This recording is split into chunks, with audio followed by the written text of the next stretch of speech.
had a column in InStyle magazine called Hump Day with Dr. Jenn. Most people know me as blonde. I'm now COVID brunette, at least for now. It looks great.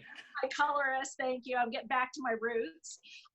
So you might not recognize me, but and also a lot of people know me from my longstanding radio show on SiriusXM, the Dr. Jenn Show.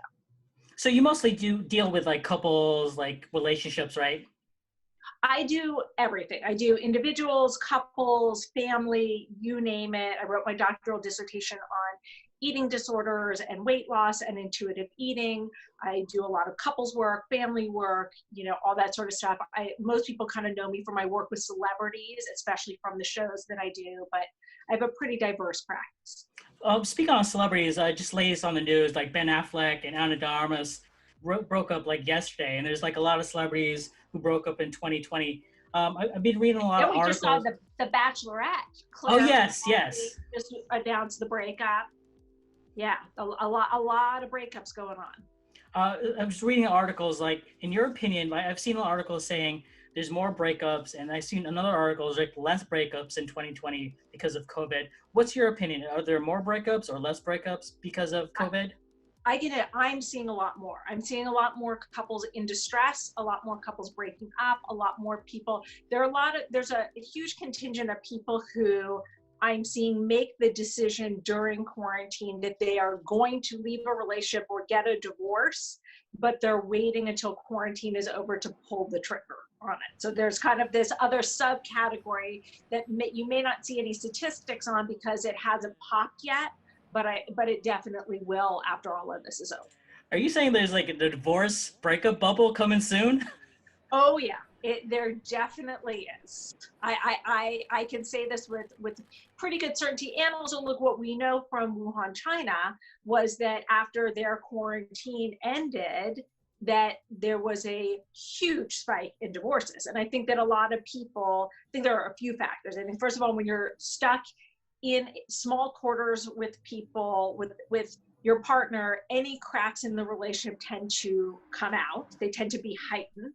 I also think that we have a stronger sense of our mortality, and that a lot of people now feel like they've watched loved ones pass away. They have faced their own mortality in a lot of ways. So a lot of people are like, life is too short. I don't want to spend it with a partner, with someone that this just isn't working. Right. And I just think that people's stress levels are at an all-time high and coping skills at an all-time low.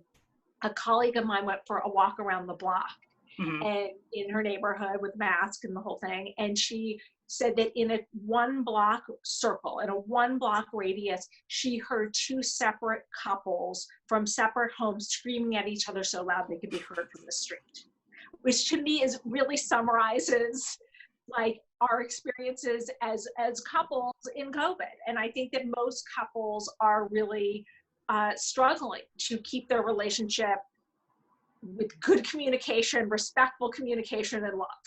So we're definitely in 2021, we're going to see more breakups, more divorces. But how do you think if a couple is in a marriage or in a relationship, strengthening their relationship? What are your opinions?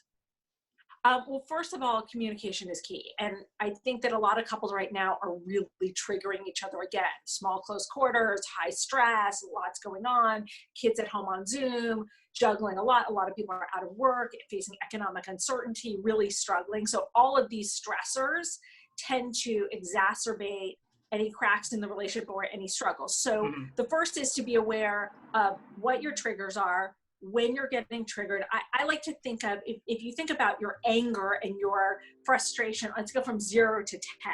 10 being you're screaming at your partner and you're saying 10 usually. I'm usually at 10. Go on. Yeah. Well, that's why we want to keep you out of a relationship for a while until you learn some skills.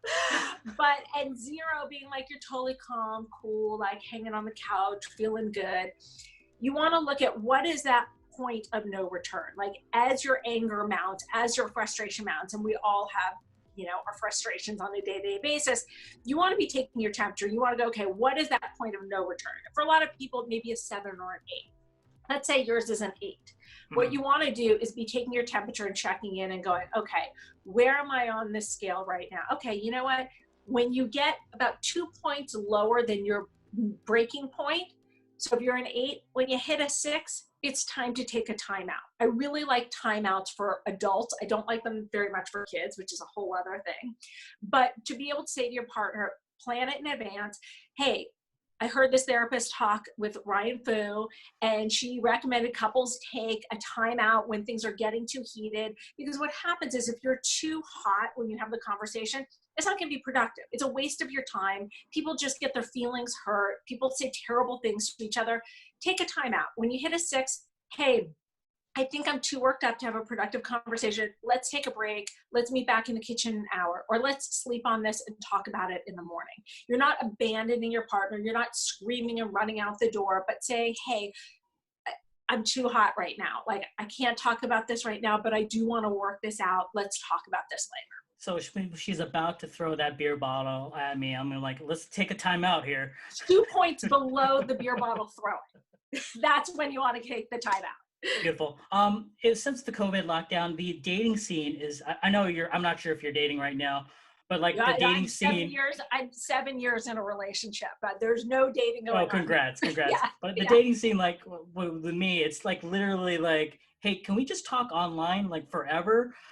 Yeah. Like, do you think the landscape of the dating scene is just forever changed because of COVID?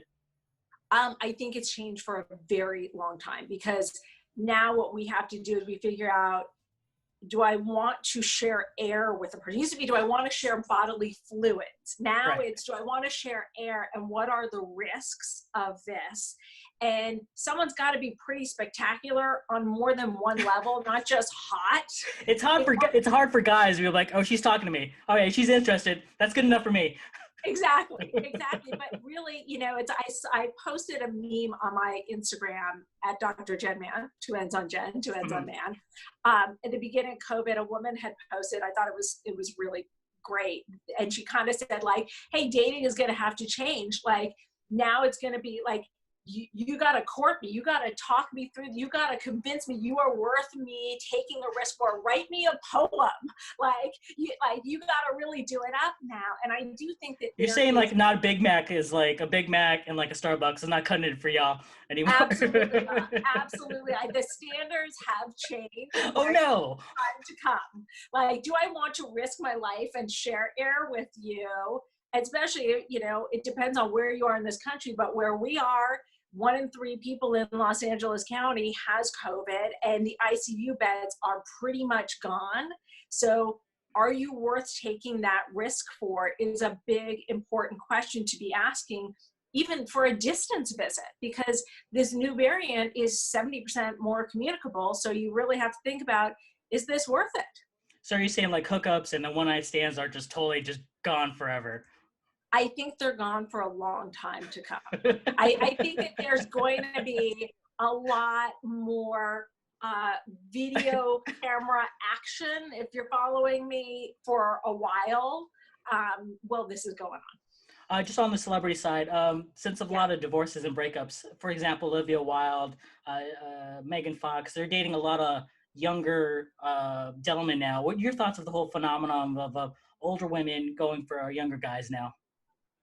I think that especially when you get to a certain age, if you're in your 40s and you're dating a guy who's in his 30s, we're still talking about like adult people. Like, We're not talking about someone who is dating someone who's still like new to the adult world. And I think that, again, a lot of people are facing their mortality. And I think a lot of women in particular are thinking, okay, as I age, as I get older, do I want someone to be able to take care of me and be there? And I think that we're just all thinking very differently.